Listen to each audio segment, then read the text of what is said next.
जी भर के भोजन करो है। मुझे तो तीव्र नींद आ रही है। मैं तो सोने जा रहा हूँ।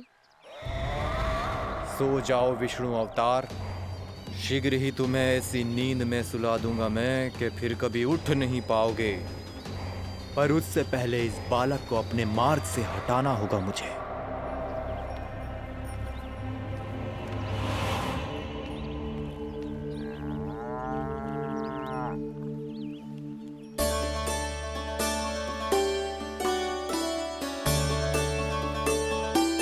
सब सो गए और तो और कान्हा भी सो गया। बड़ा दाऊ होने की यही हानि है। मैं नहीं सो सकता। मुझे तो रखवाली करनी ही पड़ेगी।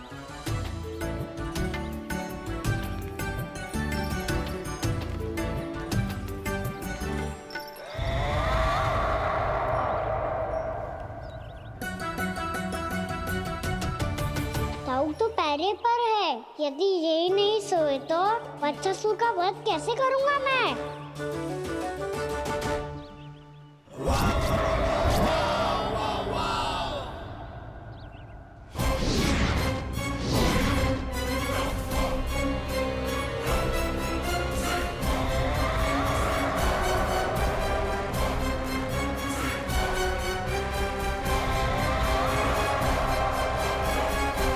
दाऊ, अब पहरा देने की मेरी बारी है। आप जाओ और विश्राम करो। कोई बात नहीं कान्हा, तुम छोटे हो। मुझसे अधिक तुम्हें विश्राम की आवश्यकता है। वही तो, मैं छोटा हूँ। अपने होते हुए आपको श्रम थोड़ी ना करने दूंगा। मेरी हद समझ के मान लो। जाओ विश्राम कर लो।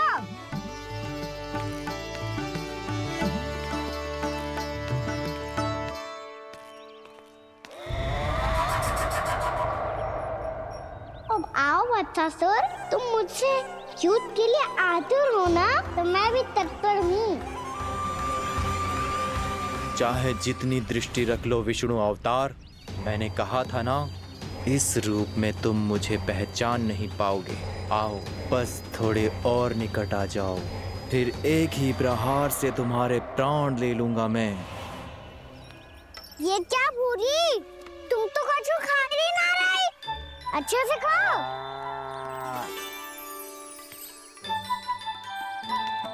अरे घुमक्कड़, बस घूम मती, कछु खा भी ले, नहीं तो कल से लाऊंगा ही ना चुराने के लिए।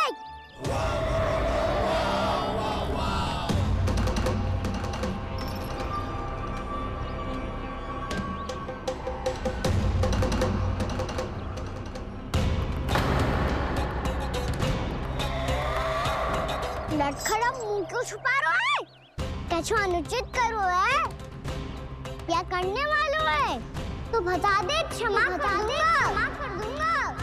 बहुत दयालु हूँ मैं, बहुत क्षमा कर दूंगा। तुम तो बहुत सुंदर हो। क्या होगा, इतने विचलित क्यों हो? शांत हो जाओ। तुम्हारा मुख बता रहा है कि तुमने भोर से कुछ भी नहीं खाया है। बस श्रम बहुत किया है। इतनी दूर मथुरा से यहाँ तक आए हो। बेलताओं से स्वयं को मुक्त कराया है। खड्डे से अपने आप को बाहर निकाला है।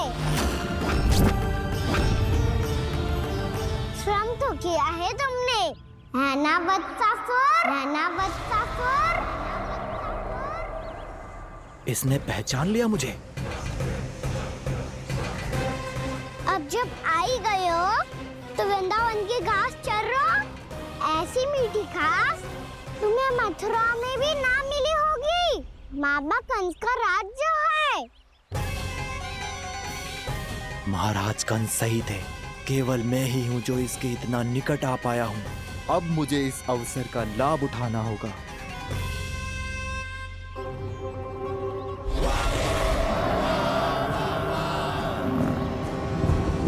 इतनी भी क्या शीघ्रता है वत्सासुर? ये जाल है इसका, छल है, पर मैं इसके बहकावे में नहीं आऊंगा।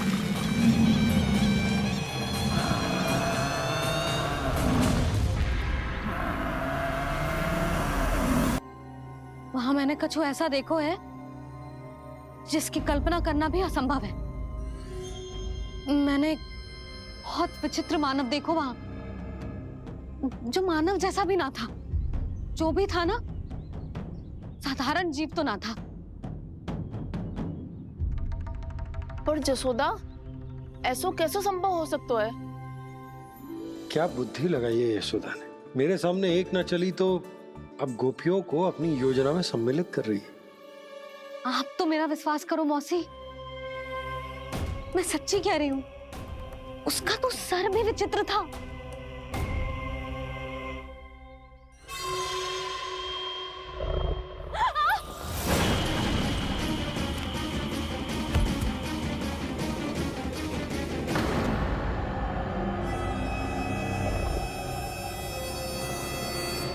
मैं असुर ना हूं रानी भाभी, मैं तो बंसी हूँ। बंसी, तू यहाँ क्या कर रहा है? रानी भाभी, कान्हा ने ये पोटली और मटकी देके भेजो है ताकि आपको पता चल जाए कि उन लोगों ने भोजन कर लिया है और वो सब सुरक्षित भी है। तू उन्हें अकेला छोड़ के यहाँ आ गया है और ये भी कह रहे हो कि वो सुरक्षित है। इतनी भी क्या शीघ्रता है वत्सासुर? ये जाल है, इसका छल है, पर मैं इसके बहकावे में नहीं आऊंगा।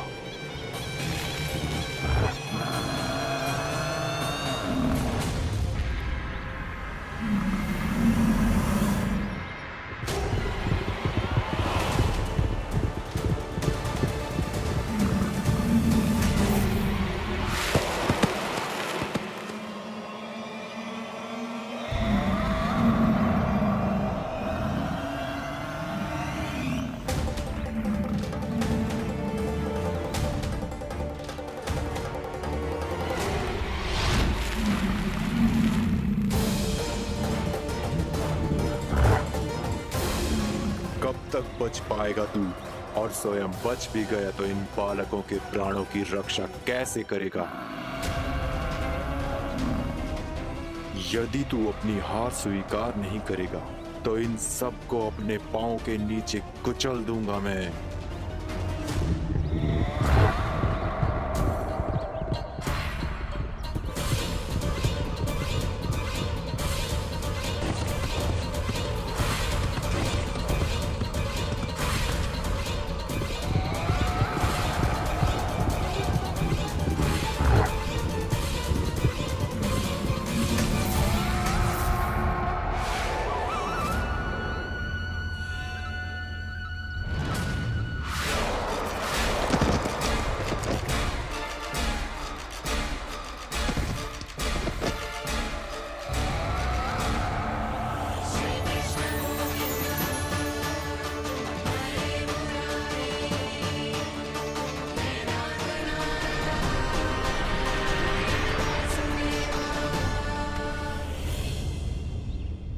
उलझन में क्यों प्रमिला?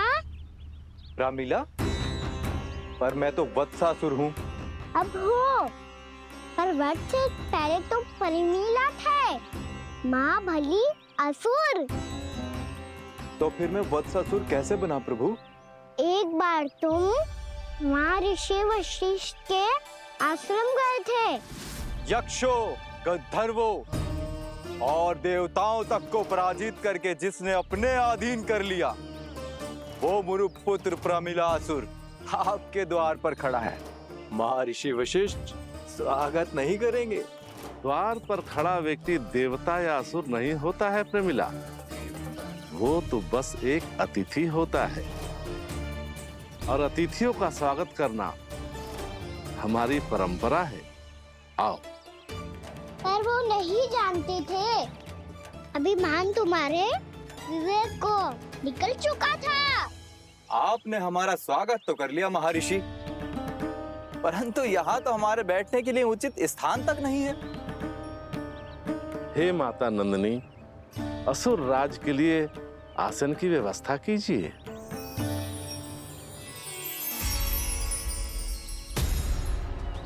विराजिए असुर राज।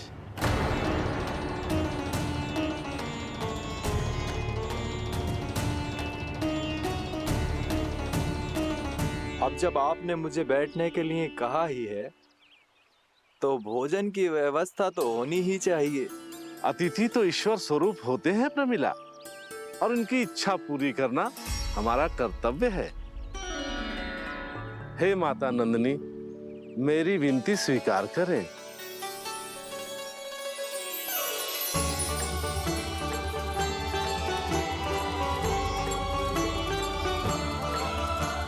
आरंभ करो प्रमिला। ये तो बहुत ही चमत्कारी गाय है, किसी भी मूल्य पर इसे प्राप्त करना ही होगा मुझे।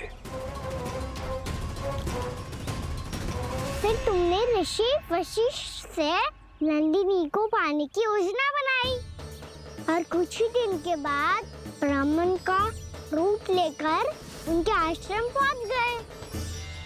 कहिए ब्राह्मण देव, मैं आपकी क्या सेवा कर सकता हूँ? महर्षि वशिष्ठ के आश्रम आया हूँ। रिक्त हाथ वापस लौटना तो संभव ही नहीं है। ईश्वर की कृपा से आपके मन में जो है वो सब मिलेगा। अपनी इच्छा प्रकट कीजिए ब्राह्मण देव। तो महर्षि, ये गाय मुझे दान में दे दीजिए। गाय मुझे दान में दे दीजिए। किस सोच विचार में पड़ गए महर्षि? क्या आप ब्राह्मण की इच्छा पूरी किए बिना ही उसे आश्रम से लौटा देंगे? किंतु इस ढोंगी के कुचक्र में मत फंसिए महर्षि। ये ब्राह्मण नहीं, असुर प्रमीला है जो छल में मुझे आपसे छीनने आया है। छल? मेरे साथ छल करता है दुष्ट? तुझे इस कपट का दंड अवश्य मिलेगा। माता नंदिनी, इसके कुकर्म का फल दीजिए। तूने एक दिव्य गाय को पाने के लोभ में अपना वेश बदला था। अब मैं तुझे श्राप देती हूँ, तेरा वेश सदा सदा के लिए बदल जाएगा। इसी क्षण से गाय का बछड़ा अर्थात वत्स बन जाएगा तू वत्सासुर, बन जाएगा तू वत्सासुर। ये क्या हो रहा है मुझे?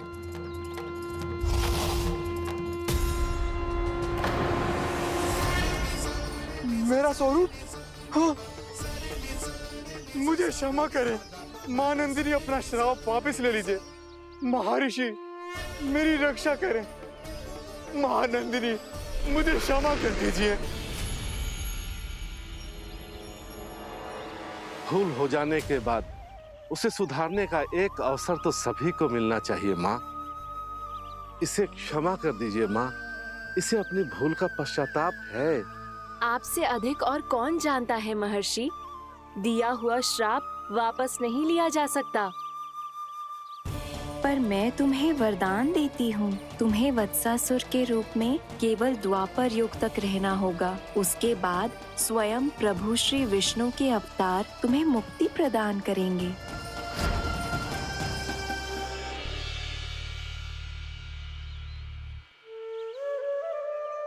मुझ जैसे मूर्ख अभिमानी दुष्ट को भी आपने मुक्ति प्रदान की प्रभु। जब भी किसी को अपनी भूल का आभास होता है, वो उसी क्षण क्षमा पाने की योग्य बन जाता है। और जिसने वर्षों तक पश्चाताप भी किया हो, उसके लिए तो मुक्ति का मार्ग भी सहज खुल जाता है।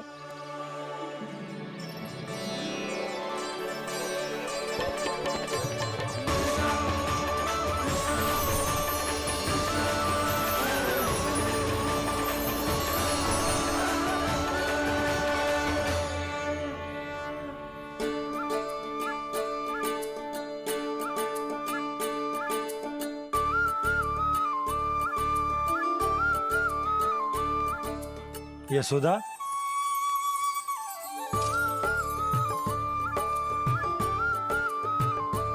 यशोदा, कुम्हार के यहाँ से दीपक ले आए हूँ। हर बार की भांति इस बार भी पूरा गांव दीपों से जगमगा उठे हो। वृंदावन में जे हमारी पहली दीपावली है और जे हम बड़ी धूमधाम से मनाएंगे। रानी भाभी, तोरण के रूप में जे टांग दो दौर पे। हाँ, टांग दे। अरे ठहरो, बंसी, जे तोरण थोड़ी ना है। तोरण तो आम के पत्तों और गेंदे के फूल का बनता है। किसने कही तुझे ऐसे टांगने के लिए? तोरण क्यों टांगते हैं पता है? हे नारायण, तोरण इसलिए टांगते हैं ताकि बुराई और नकारात्मकता को हम द्वार के बाहर ही रोक दें और भीतर उन शक्तियों को आमंत्रित करें जो ऊर्जा, उत्साह और दिव्यता से भरी हो, जैसे मैया लक्ष्मी। रानी भाभी, ये बात समझ में ना आई कि तोरण में केवल आम के पत्तों और गेंदे के फूलों को ही क्यों लगाया जाता है? वो इसलिए बंसी क्योंकि आम के पत्ते घर के भीतर की दूषित वायु को खींचकर बाहर निकाल देते हैं और किसी भी प्रकार की नकारात्मक ऊर्जा को उसका हरा रंग घर के भीतर प्रवेश ना करने देते और आंखों को शांति और सुखद अनुभव कराता है, वो बात अलग। इसी प्रकार से गेंदे के फूल भी किसी भी प्रकार की नकारात्मक ऊर्जा को घर के भीतर प्रवेश ना करने देते और उनकी गंध से कीड़े मकोड़े भी घर से दूर ही रहते हैं। समझ में आई बात? जी समझ गए हो। हाँ तो समझ गए हो तो जा ना, शीघ्र आम के पत्ते लेके आ जा। जी। यशोदा, अपने कान्हा के गौचारण से लौटने की प्रतीक्षा में तुम जितनी व्याकुल हो ना, उतना व्याकुल तो अयोध्यावासी भी ना थे भगवान श्री राम के वनवास से लौटने पर। हर मैया के लिए उसका लल्ला श्री राम ही होता है। अच्छा एक बात बताओ, तुम अपने श्री राम, मेरा अर्थ है कि तुम्हारे लल्ला की प्रतीक्षा ऐसे ही भूखे प्यासे खड़े रहकर इस द्वार पर करने वाली हो क्या? भोजन की स्मृति सता रही है आपको? अपने लल्ला की कोई चिंता ना है। सारे बालक वन में अकेले हैं, अब तो बंसी भी यहाँ आ गए हैं। नारायण ही रक्षा करे उन सबकी, कहीं कोई अनहोनी ना हो जाए। इतने घने वन में कहीं कोई पशु या कोई राक्षस आ गो तो? अभी तो कह रही थी कि तुम्हारा लल्ला श्री राम है। अरे श्री राम तो 14 बरस का वनवास काटकर सुरक्षित अपने घर लौट आए थे। तुम्हारा लल्ला तो सवेरे गया है गौचरण को, गोधूली के पहले वापस आ जाएगा। चिंता मती करो यशोदा, अकेले रहकर सब संभालेगो तभी तो हर परिस्थिति का सामना अच्छे से कर पाएगो।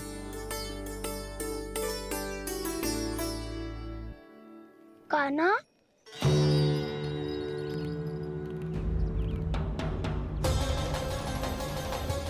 अब की बार तो पूरा फंस गया।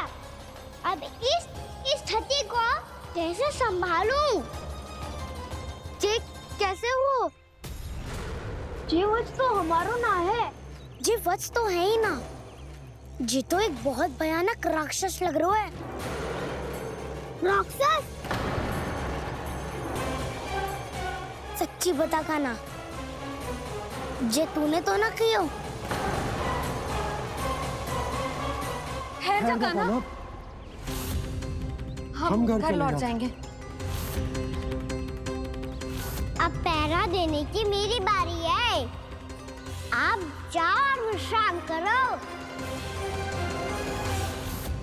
वन में आने से लेकर अब तक जो भी हुआ है सब तुम्हारी योजना का ही भाग है और अब ये भी तुमने ही किया है ना कान्हा? मुझे आप नहीं पहचानोगे तो और कौन पहचानेगा दाऊ? पर अब समझ ही गए हो तो बस देखते ही मत रहो, सईठा भी करो। स्मरण करो क्या है मेरा सत्य। स्मरण करो? मैं कौन? बोल कान्हा, सत्य बता। तू नहीं करो अजय? इतना बड़ा वत्स, बल्कि वत्स भी नहीं, इतना बड़ा राक्षस और इतना छोटा सा कान्हा। उज्जवल, अपने बड़बोलेपन में कुछ भी बोलने लगते हो तुम। भला कान्हा में इतनी शक्ति कहाँ जो इतने बड़े राक्षस की ये दशा कर पाए? तो फिर ये किसने करो जे? ये कार्य तो बस श्री नारायण ही कर सकते हैं, है ना कान्हा? इतनी क्षमता तो उन्हीं में हो सकती है। पर सखाओ, इसके बारे में गांव में किसी को पता ना चलना चाहिए। क्यों? क्योंकि यदि हमारे माँ को पता चल गया कि यहाँ कुछ ऐसा हुआ है तो फिर कल से हम में से कोई भी यहाँ ना आ पाएगा। तो फिर गांव में ही खेलना छुपन छुपाई। उन सब का तो केवल वन आना बंद होगा। पर मेरी मैया तो मुझे घर से बाहर निकलने ही ना देगी। नाना, हम किसी को कछु ना बोलेंगे, है ना सखाओ? हाँ।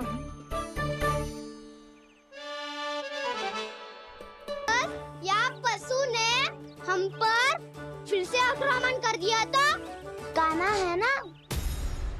मेरे कहने का अर्थ है कि श्री नारायण है ना, जैसे उन्होंने आज हमारे प्राणों की रक्षा की, भविष्य में भी वही करेंगे। तो चलो और सारे के सारे खाद होली का समय हो गया है, वापस चलना चाहिए। मना तो कर दिया है, पर ये सब मानेंगे यदि इनमें से किसी ने भी भैया के सामने मेरा भेद खोल दिया तो?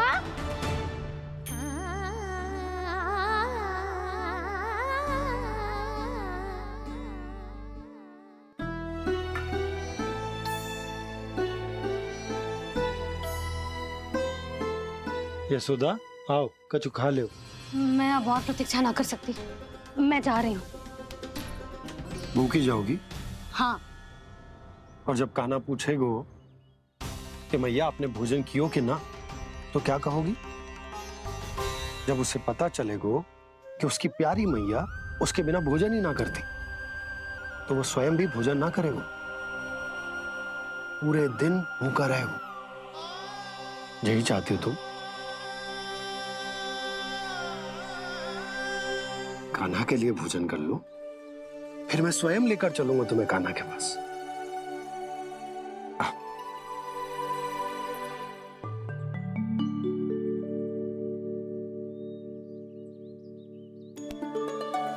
आपने कान्हा का नाम लियो है, इसीलिए खा रही हूँ।